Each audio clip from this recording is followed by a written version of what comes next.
সেবন্তী যখন সবার সামনে কেশবের বিয়ের কথা তোলে, কেশব অস্বস্তিতে সেখান থেকে চলে যায়। সবাই ভাবে সে লজ্জায় চলে গেছে। ওদিকে আরিয়ার পেটে তখন চোরা খিদে। পায়ের শব্দ শুনে সে ঘুমিয়ে পড়ার ভান করে। শুভ ঘরে ঢুকে দেখে আরিয়া ঘুমোচ্ছে, তাই আলো নিভিয়ে খাবার নিয়ে চলে যায়। দরজার কাছে মোহনার সাথে দেখা হতেই মোহনার টিপ্পনি কাটে, খেলো না তো, অপমান করলো। শুভ বলে, না, ও আসলে ঘুমিয়ে পড়েছে। মোহনা ছাগার পাত্রী নয়, ওর পায়ের ব্যথা তো ঠিক হয়ে গেছে, তুমি ওকে এবার বাড়ি থেকে বের করে দাও। শুভ অবাক, তুমি এ কথা বলছো? একসময় তো তুমিও পায়ের ব্যথার নাটক করে এই বাড়িতে ঢুকেছিলে। মোহনা অপ্রস্তুত হয়ে বলে, পুরনো কথা মনে করিও না, আসলে দোষটা ওর নয়, ওর ড্যাডির। আমিও তো ওর মতো সব পেয়ে ওর মতোই হয়ে গিয়েছিলাম। আমি বলছি তুমি ওকে আর বাড়িতে রেখো না। পরের দিন শুভ আর সাজ মন্দির থেকে পুজো দিয়ে ফিরছে।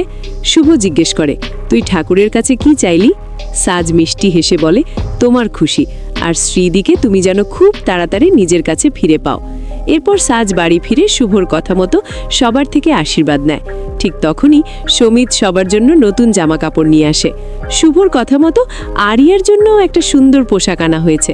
শুভ সেই পোশাকটা আরিয়াকে দিয়ে বলে, এটা পরো, আমার খুব ভালো লাগবে।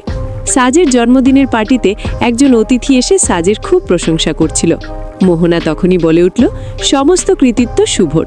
ঠিক তখনই শুভ আর আদৃত ওপর থেকে নিচে নেমে আসে। আর এইভাবেই ভালোবাসার বাঁধনে, মান অভিমানের দোলায় আর ভুল বোঝাবুঝির আড়ালে সম্পর্কগুলো নতুন দিশা খুঁজে পায়। জীবনে যেমন নানান রঙের গল্প থাকে, তেমনি আমাদের এই গল্পেও আছে হাসি, কান্না, রাগ, অভিমান আর অগাধ ভালোবাসা। আশা করি গল্পটা আপনাদের ভালো লেগেছে। যদি গল্পটা আপনাদের মনে একটুও দোলা দিয়ে থাকে, তাহলে একটা লাইক করতে ভুলবেন না। আপনার একটা লাইক আমাদের জন্য অনেক অনুপ্রেরণা। আর এরকম আরও সুন্দর সুন্দর গল্প শুনতে ও দেখতে চাইলে আমাদের চ্যানেলটা সাবস্ক্রাইব করে পাশে থাকুন। আপনাদের ভালোবাসা আমাদের এগিয়ে চলার পথেও।